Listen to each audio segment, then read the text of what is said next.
Hello, everyone, and welcome to this episode of Wings Podcast. This is your host, Milind Agnihotri. On today's show, we will meet Tanvi Jain, an aspiring film producer and content specialist who currently works for a leading Bollywood production house. Hailing from the temple city of Ujjain, Tanvi completed her master's in international film business from the London Film School. She has been working with writers to develop stories for films and television series, most of which will soon hit the screens.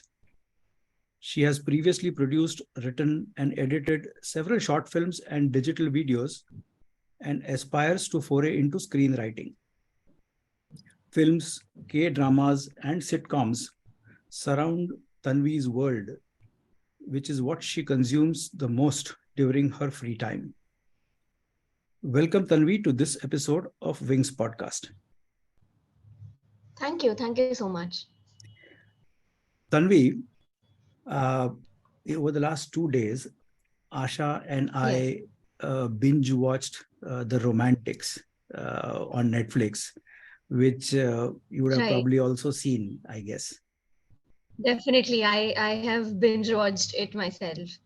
So in this beautifully made 4-part web series, the protagonist, since you are also into film writing, I'll use this word. The protagonist, in my view, is not Mr. Yash Chopra only, but I guess the protagonist, as I saw it, is the 6 decades of Yash Raj brand of cinema. Beginning with Yash Chopra's directorial debut in 1959, a film called Dhool Ka Phool, depicting post-independence reality of India. A nation at that time torn apart on religious lines, and there is a Hindi classic song, which is even sung today by many, including me, which captures this reality of India in 1959. A song which goes that tu Hindu banega na Musalman banega, इंसान की औलाद है इंसान बनेगा. Insaan banega. Exactly. And then Mr. Yash Chopra, keeps making those kind of films, socially relevant, commercially entertaining. And in 1981, in Silsila, he shows a love triangle. He shows a love triangle that goes beyond the norms of marriage. To acknowledge unbounded love, which is so beautifully depicted with the song, ye kahan aa gaye hum yu hi saath chalte chalte, right? And then now cut to 2023, Pathan, Shah Rukh Khan comeback, a high octane spy thriller, projecting a kind of in your face boldness. With the song Besharam Rang Kahan Dekha Duniya Walon Ne. So I think the story of YRF, Yash Raj Films, as presented through the Romantics, I feel runs parallel to the story of India. Just kind of re-endorsing the notion that films mirror the society and shows a mirror to it as well. 100%. Totally agree on that. So how, as a budding film producer and wannabe screenwriter for films and television series, you look at the notion and idea of filmmaking? So again, like borrowing completely from the story of Yash Raj, which is what we've all seen now. I think films. One thing that's also the first thing that I noticed while I was watching the series The Romantics is that every step of the way, every 5 years, like whatever prominent films the company has made, they've had such it's not realistic, but it has some very subtle representation of what was happening out there in the society. Like you said, in 59 it was all about uniting the country, and there were a lot of divisions made. It was of utmost importance to sort of ignite that sense of unity, which is when films like Dhool Ka Phool and all your socialist kind of films were coming out at that time. So it was very essential at that moment, and then eventually we moved into a very with Yashraj, with all other producers as well, we moved into that entire romanticism of life, and you know coming together of individuals after that, and then which is when we had these amazing romantic films, romantic dramas. There were moments when we had hyper nationalistic films also, which was already obviously set around key events uh, in the history of India, like after a war or something in the 90s, when we had these war films, we had Border and similar films coming out. So it was very relevant to those times. In 91, as soon as we opened up our gates to the world, we had a lot more not western, but like a lot more liberal stories coming up, and then it has just gone on and gone forth after that. So 2000s, 2010s, these were all films where we just experimented and explored different genres. We experimented with technology, and the epitome of which we've now seen in the filmmaking of Pathan. So like, even though these stories, the thing that works about films is people obviously go to the cinema to sort of get an escape from their reality. Like it's a world they would want to invest their 3 hours in, not worrying about what's happening in their reality, but like seeing a larger than life image, or just being thoroughly entertained. But all these films have sort of left the audience with a subtle message of how they can bring that change in their own life. So like, through the journey of like our 100 years of cinema, every film, I don't think there has been any film that has sort of not uh, left a person with a message, even if it's a very a masala film. It's just, the message could be all about you just need to have fun and let loose, for that matter. So like, every film has a personal connection to one individual, at least, if not a big fan, a bank of fans, but at least somebody somewhere will relate to a film, which is what a filmmaker achieves to aims to achieve. That's sort of how films define our country as well. Of course, you're so right, Tanvi. And again, you have this Anurag Kashyap brand of cinema, which is so bold in Definitely. its storyline and making, and showing the dark and the ugly side of human psyche, which also people seem to be enjoying, along with the simple stories like Ram Prasad ki Tehravi kind of stuff, or Queen, Agree. or Dam Laga Ke Haisha, which kind of comes from simple stories of simple towns and simple people. So looks like there Yeah. is a kind of film making happening today. I feel. I mean, I'm just talking from a viewer. I'm not a professional like you in the industry, but I'm on the other side, the consumption side. You're on the production side. Right. Uh, Looks like there is a pizza for everybody. Exactly. Yeah, that's really well put. There's And something then, for everybody somewhere down the line. Like, every person, like anybody across the country, in any corner of the country, or now the world. Let's not just limit ourselves to the country, yeah, but somebody somewhere will relate, will find themselves in that setting that a film is showing. So and also, I think in this so-called male-dominated industry, if I can use that, where the production, direction, and even the acting is so focused yeah, on the masculine, there are yeah. these brilliant female or women cinema makers who are also making their presence felt, isn't it? Absolutely. In fact, actually, I was discussing 2-3 days back with a colleague.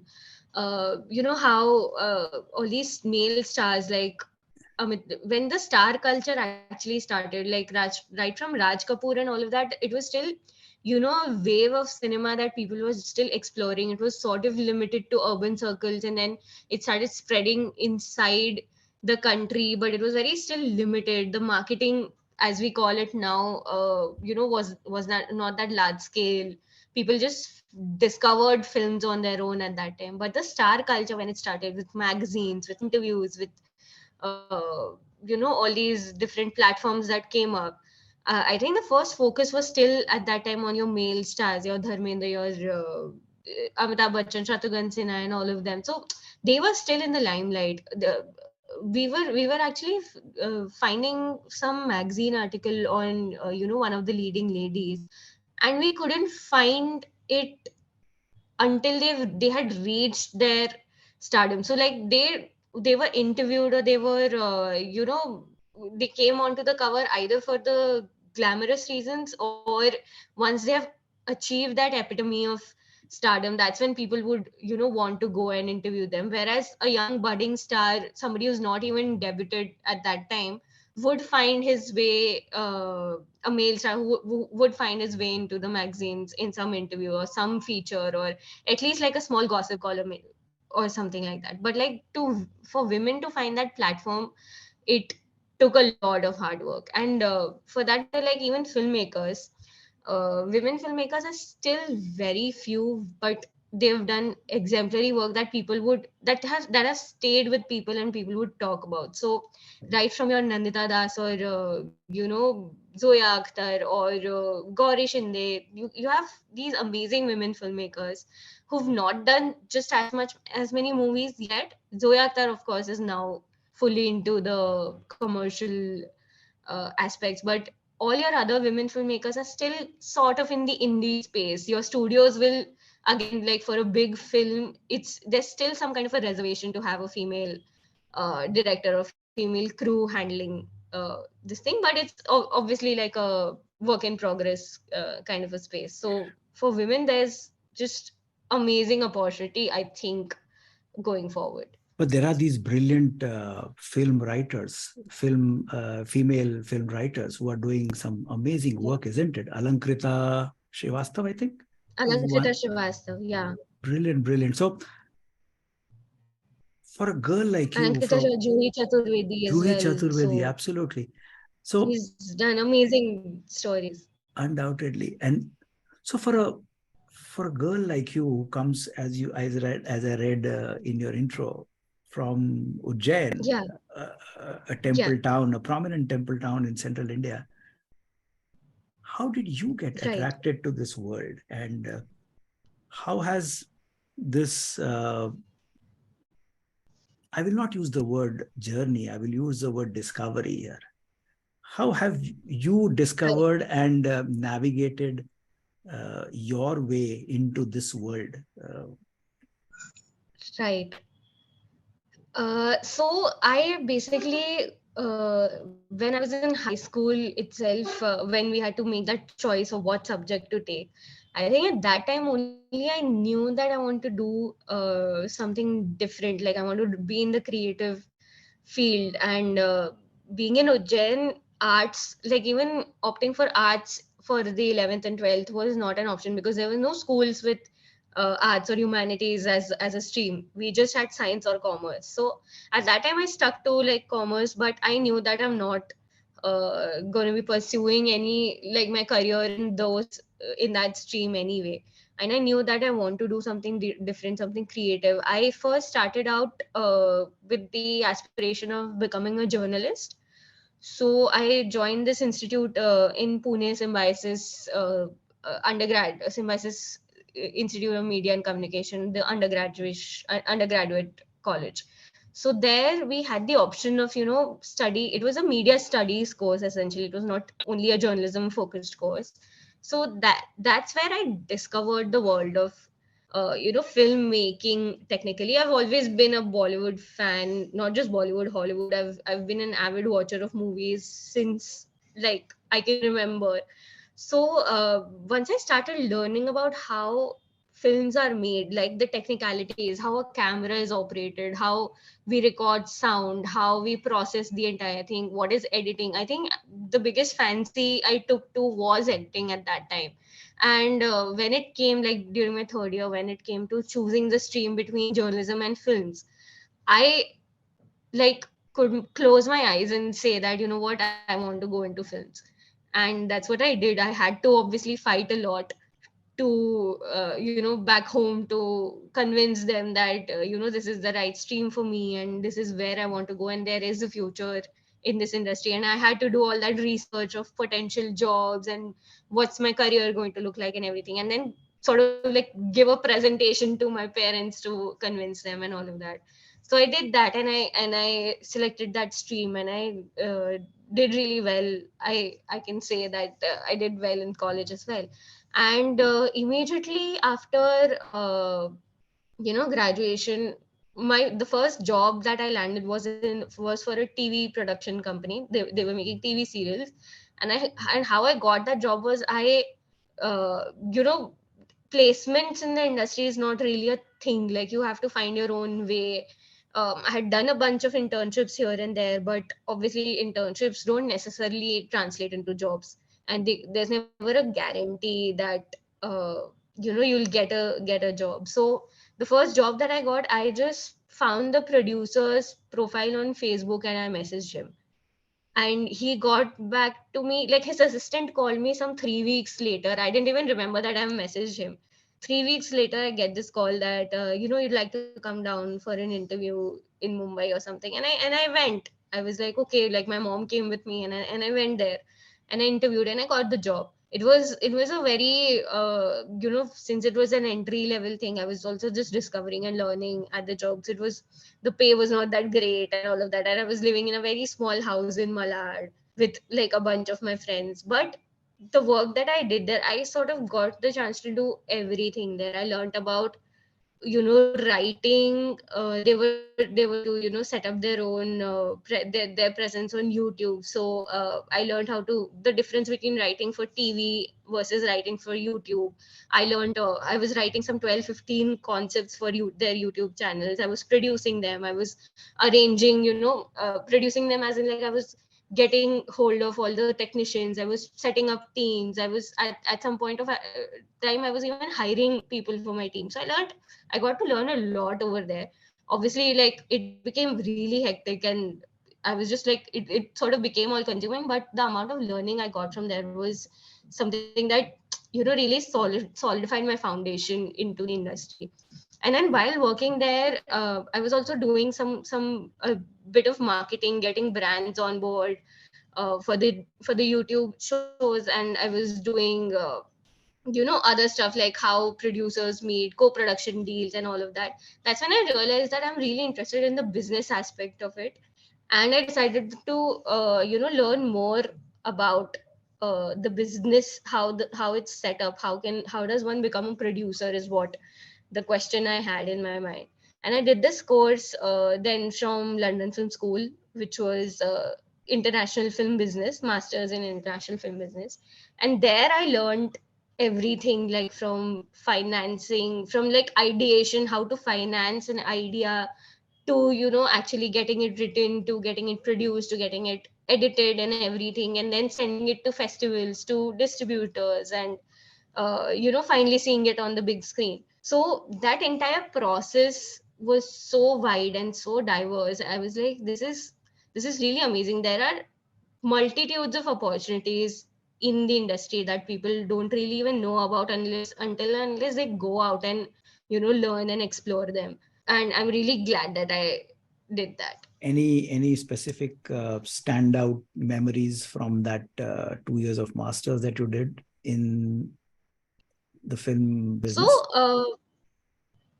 there it was a 1 year course actually. And there in UK, the pattern of study itself was very, very different from what we have here. We have like back to back classes and a lot of theory, and like we're just consuming information. But that course was very application based. So there, while in that 1 year, I got to work on and like produce 2 short films. And I was on the set. Because it's like a student production, so you don't have like a large team where you have different people handling different things.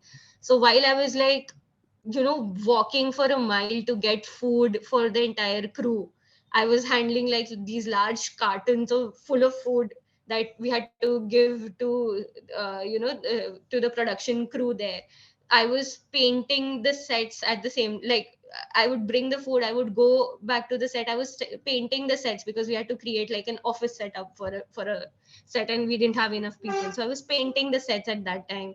And then after the entire shoot wrap, I was helping in between. I was helping the camera crew. I was writing down shots. I was giving the clap. Everything that you get to do as a student filmmaker, it just gives you an understanding of how difficult filmmaking is. It's not easy at all. It's just just a very enriching experience to see what goes behind putting a set together, putting shots together, and then finally getting a final product that you get to present to people, saying that you have made this. Which is that one short film definitely that I worked on was one of the most amazing experiences I had. But Tanvi, the beautiful uh, experience this is, this, one can learn the art and craft and technique and probably the business of filmmaking, through a professional education. And of course, then the years of real world experience. That's definitely one side of life that a wannabe filmmaker or a film producer or somebody who wants to be in the business of films in whatever way or role that one chooses to be, whether actor, writer, cameraman, editor, whatever it could be. That's one part. But there is this other part of leaving a known, familiar surrounding, in your case, Ujjain, where you grew up, Yeah. and the culture of that city, and then transitioning to a big commercial city like Mumbai, where you have to also learn how to live in this city, figuring out 100%. who is mine, who is not mine, what connection should I make, what are the decisions I should take, what is right, what is wrong. I Yeah. wonder what happened to Tanvi Jain in the early days of her life in Mumbai. Right. So it was definitely very difficult. Firstly, like, I had lived all my life in Ujjain under the care of my parents and my grandparents, and in a very protected environment. And then, firstly, coming out of that place, living on my own, like, at least while I was in the hostel, it was still fine. We were sort of like taken care of. But once I started living independently in a flat with a couple of my friends, that's when it got to me that, okay, this is not easy. This is not a cakewalk as we seem. Like, that's also a thing that I had with films. Like, for example, I used to compare this to Wake Up Sid a lot, that you just move to Mumbai, find a nice apartment, and then live a life of your dreams, and you set up a really nice place and all of that. It's not at all like that. You most of the time you'll find yourself living in a very cramped small apartment. You'll have to do most of the chores yourself. You have to make sure that you cook, you have proper meals, while you have you know you have to go to work, come back, still cook and eat, clean the house, all of that. Like, all your chores have to be handled by you, no matter how much help you get, because firstly, it is an expensive city to live in, and you have to make sure that you're not you know losing out on anything, in terms of, like, if you're getting help, then you'll have to compromise a lot on the other things and all of that. So, like, learning to compromise, learning to handle a household, uh, and maintain things by myself, was a very big lesson. Again, living with people who come from different backgrounds, different cultures, it sort of also makes you understand how other people work and function in society. So, like, while I was in Mumbai, I was still like, during my first job, I was still living with friends. We had some disagreements here and there. Basic things, electricity का bill कौन भरेगा, cleaning कौन करवाएगा, ये कौन करेगा, वो उसी चीज पे we had so much. Sometimes it used to become really difficult to manage those things, but it was a huge learning. And the second was when I was living in London. So for the first 3 months when I was in a smaller city, I was in Exeter, which is a small town on the southwest of London, which is only a student town, which is easy because I was again living in a PG. But when I moved to London and stayed with my friends, so I was staying with three other people.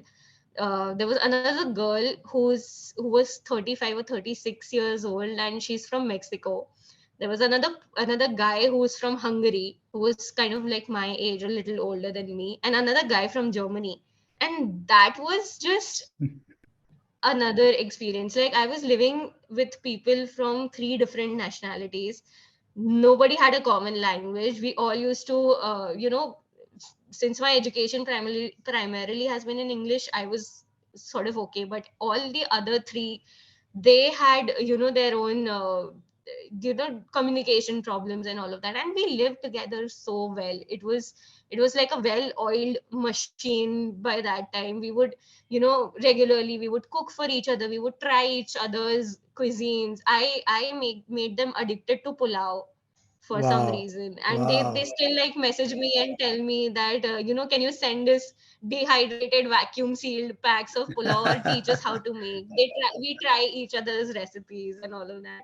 And that experience was something like I would not trade it for anything. So like that gave me so much learning. Like, there is so much to do, there's so much scope out there. We feel kind of limited here when in Ujjain. So all my friends sort of who've stayed back in Ujjain, they have this very set perspective of life. इतने time तक ये job होना चाहिए, इतने time तक we'll get married, इतने time तक we'll settle in life and do this and do that. They have this very set plan. But when I was living with all my I was living in London, and I was interacting with such diverse people from such diverse communities. I was like, there is no limit to what you can. Somebody has my Mexican roommate, she was an entertainment, one of the top entertainment lawyers of her country. She left that profession at the age of 35 and just came down to study filmmaking and become a producer, and now she's a very successful producer as well. So it's just, I learned that you don't have to, age is not a number first. There is endless opportunities. You can explore 10,000 different things at any stage of your life, and there's no limit to what you can do. That was the biggest takeaway. They say that in one's step forward into the unknown and into the unfamiliar, there is a lot of new to be discovered. But in the new land, if one turns back, they say, and looks back to the old and familiar, there is Right. some new discovery that happens there as well, of that place, of those people. So I wonder, in your years that you have been away from Ujjain and living now in Mumbai city, uh, what of Ujjain and its people and life you think Right. you have started to value now? I'm wondering. Correct. So it's a very actually timely question as well, because I've been contemplating for a while that it's been a few years since I moved out. I should maybe move back, at least temporarily, be with my parents and be back in Ujjain for some time. And honestly, like, the things that I sort of missed the over the years, that I've realized that a small town like Ujjain has its own pluses, a lot more pluses than minuses. Living in Mumbai is like extremely hectic. It's a very fast life. Uh, Ujjain is a very calm, very quiet city. Nothing crazy happens there for a long time. You're not all over the place all the time. It's very slow. It's a very calm life. I think it's sort of like how do you say, a retreat for somebody who's a little tired with the fast life. It's an absolute relaxed environment. You're obviously, I miss being taken care of. I miss being in that protected environment a lot. I also realized, like, I've kept going back home in the middle, obviously, and I've realized that people there have also sort of grown, but they've learned to accept that that comfort is very important for them. and they're very, very happy and content in whatever they're doing there, and whatever, even though it's limited, they're more than happy to be in that very protected, very safe, very clean kind of an environment as well. Again, a small city like Ujjain, right now Bombay, we're just, for the last 2-3 weeks, everybody's been falling sick, and every other person I talk to is like completely exhausted and out of their minds, because the pollution, the life, it's just very hectic. Whereas like back home in Ujjain, it's very like chill and relaxed. So and like, it's at least you get clean air, if nothing else, it's like clean air for some time. So that those are some of the things I miss. Food is something that I can't you know grow over. Food back home, I would take that any day over a meal at a restaurant in Bombay. So that's also something that I crave for a lot of times. So Tanvi, let's assume for a moment that I am your childhood friend who continues to live in Ujjain. You have left the city, you went to Mumbai, then you went to the UK to do your master's in international film business. You came back, you continue to live in Mumbai city, and you are building a career in the film production business, and currently working in one of India's major Hindi film production company. Yeah. And then you are taking a break, and as you said a little while ago, going back home to Ujjain. And Right. let's hypothetically assume where you and I meet on the banks of Shipra River, which flows through Ujjain. Yeah. I am your childhood friend who has never left Ujjain, and I am asking you, यार तन्वी, तुझे उज्जैन छोड़ के काफी साल हो चुके हैं. Yeah. You must have made new connections and new friends there. Right. Why don't you tell me about those? Yeah. So I think coming out of Ujjain, it's a very, like, back home in Ujjain, it's a very, a very homely culture. Essentially, like, everybody knows everyone. There's a very odd sense of familiarity with everyone. Like, this, if you meet a person, or if you've spent your entire childhood with somebody, what they are and how they are and how they feel and how they would react to different things. Once you step out of the city, you come to a place like Pune, Mumbai, even Indore for that matter. Like, it, these these cities are sort of like the metro cities. Essentially, you have a very different culture. I think when I moved to even Pune, for that matter, for my college, it was kind of a culture shock, because the kind of backgrounds, the kind of family backgrounds, the kind of very liberal homes that my peers were coming from, it sort of made me really unsettled. Okay, how are they okay with this? How are they, even if they were going out and partying all night, for a very small example, I was like, how are they not uh, you know doing that free, like, very freely, being very carefree, without being concerned whether they need to report that to their parents, or like inform their parents. I had a lot of friends at that time who didn't even talk to their parents for weeks, and they're like, yeah, we speak once in a month, that's more than enough. And I was like, I talk to my parents 3 times a day. So that sort of connections, and that was very bizarre for me. And then I understood slowly, like, that's how they've grown up, and that's what their comfort zone is, and that is also a normal reality for a lot of people. Coming to Mumbai again, my one struggle was to find friends. Most of the friends eventually end up being people from the same industry.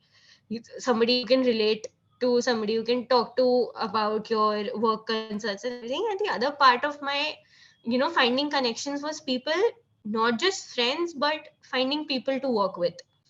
And there's this whole perception of Bollywood is a very dangerous place, and untoward things happen in the industry and all of that, which is to a level true. There are very unfortunate things that have happened to people, and it doesn't really present a great image of the industry. But there's always this thing, I think, that I've also gained from my culture, coming from a sort of a reserved and conservative background, that I know there's this gut feeling whether when I'm talking to a person, if this person is right or wrong. And that, firstly, that entire aspect of what is right and what is wrong also comes from your background, and that will never go. But for example, like after coming back from London, it was like I had come back just before the pandemic had started in India.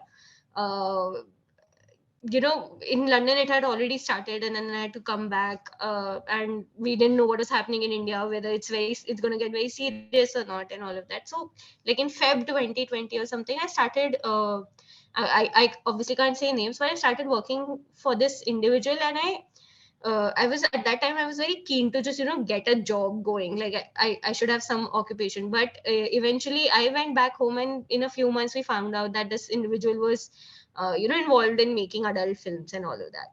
So like right when I was joining, when I was interviewing with them, I had this unsettling feelings that maybe this is not the right place for me. These are not the right people for me to work with.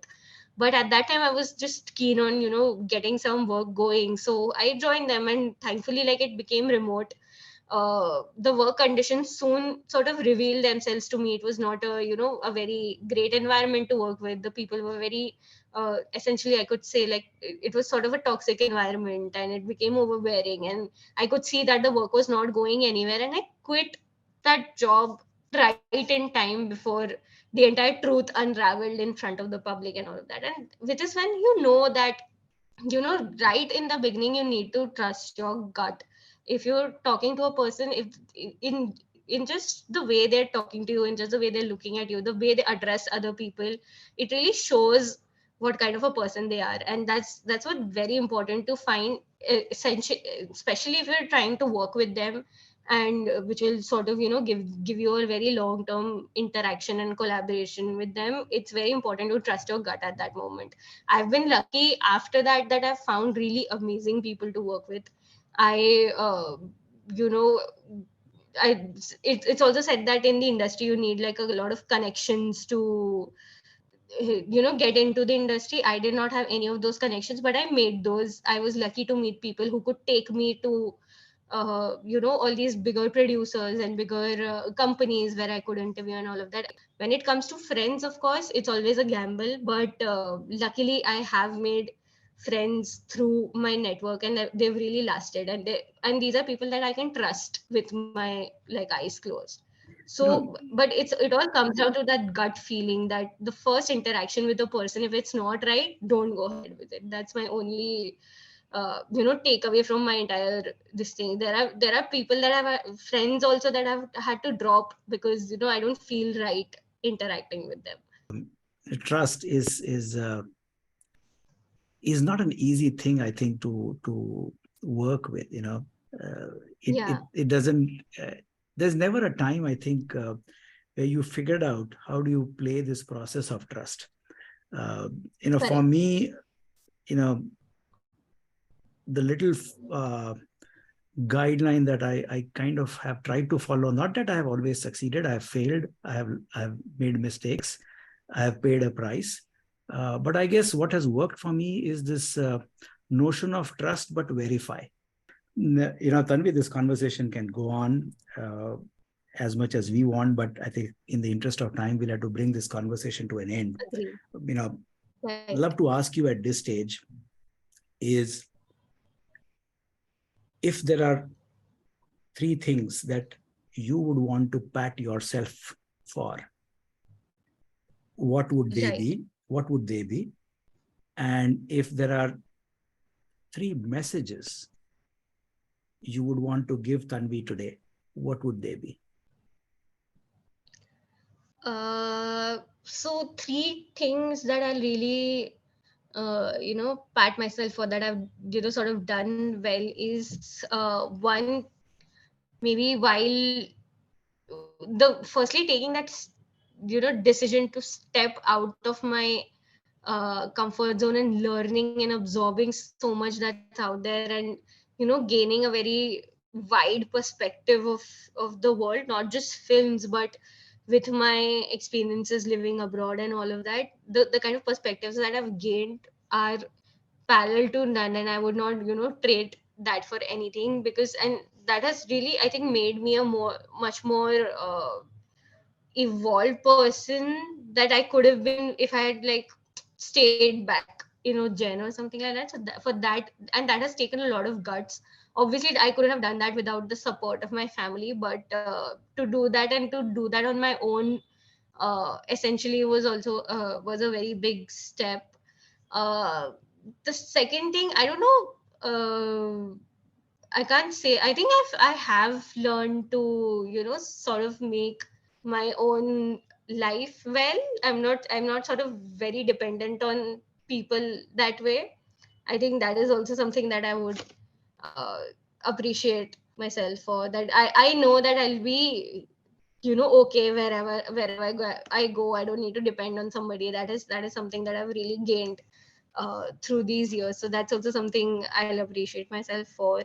uh, the second aspect of the learnings that or the lessons that I would like to give to myself, like, or a message, is something like, again, finding that balance in life, which I'm already working towards, but it's I have understood now after sort of exhausting myself.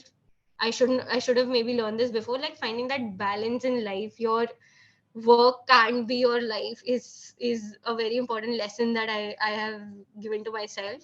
And also, while being independent is great, you sort of have to emotionally rely on people for support. You can't traverse the world completely all alone on your own and just be untethered and all of that. That sounds very uh romanticized, but it's not how it should be. We're humans, and humans are wired to sort of live in a connected society. So that's also a learning that I don't really do. And I hope that I practice more in life. So those are two things. I can't think of a third one, but No, yeah, that's sort of my takeaways. as they say, it takes two to tango. So right now Yeah, you are dancing on the floor all by yourself. I hope you will yeah, find a good partner with whom you would love enjoying the dancing together. hopefully. But all I can say is grace yourself, and with whichever way you can, and uh, be compassionate with yourself and take care of yourself is all I can Right, say. I have enjoyed right. this conversation, Tanvi. Would love to hear from you. Same How here. has this been for you? This has been really amazing. I don't think like, obviously I've never done anything like this, and this is also a sort of a medium to get to know myself while we're talking about things as well. So it's been a wonderful experience. Thank you so much, So and thank you. take care of yourself. Thank you for your time today, my dear listeners. This is your host, Milind Agnihotri, signing off. Goodbye, take care, and stay safe.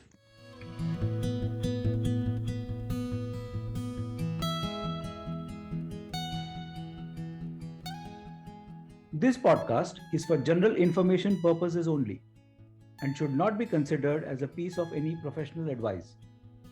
Views and opinions expressed in this podcast are those of its guest.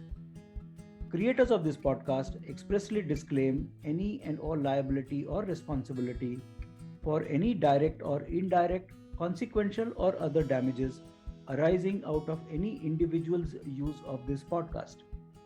For feedback and suggestions, please write to wingsindia75 at gmail.com. Thank you.